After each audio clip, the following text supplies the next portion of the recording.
Տիկին փոխնախարար եւ նաեւ հանձնաժողովի ներկայացուցիչ պարոն Բաբայան, առանձնապես խոսելու անհրաժեշտություն ցանկություն չունեի, բայց դուք դրթեցիք, որովհետեւ նախ փոխնախարարը ես կարծում եմ, որ ոչ պատշաճ եւ ոչ կոռեկտ հայտարարություն արեց, մոտարապես, որը կարող եմ այսպես մեկնել կամ մեկնաբանել, ուզում եք քվեարկեք, ուզում եք ոչ, մեկը մենք որոշել ենք։ Եվ խնդիրը չի վերաբերում, իսկապես խնդիրը չի վերաբերում նրան, որ ես կամ մեր խմբակցությունից որևէ մեկը պիտի առարկի, որ որևէ մարզադպրոց երախտավորի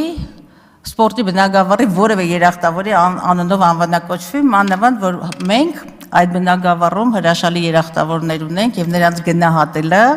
արժևորելը շատ կարեւոր է եւ նաեւ ցուցիչ ուրիշների համար, որ քո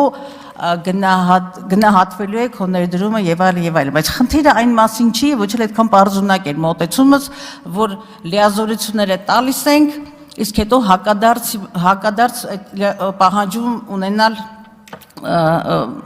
մինչ այդ արդեն կանխորոշված։ Խոսքը այն մասին է, որ նվազագույնը պիտի ունենալ այն հայեցակարգը եւ չափորոշիչների նվազագույն սահմանը, որի շրջանակում պիտի որոշում կայացվի։ Ինչու պիտի այս կամ այն մարզադպրոցը տվյալ անձի անունով անվանակոչվի եւ ոչ։ Եվ տիկին փոխնախարարից ես չլսեցի ընդհանրապես այդ մասին որևէ խոսք եւ շատ ճիշտ պիտի լիներ, այո, գոնե նախագիծ ունենալ պատկերացումների, թե ինչ չափանիշներով է տվյալ դպրոցի անունը կրելու այս կամ այն ուրեմն երախտավորի անունով եւ ինչ որ մենք փորձառություն ունենք, ի վերջո շատ վերջերս ինչ որ մի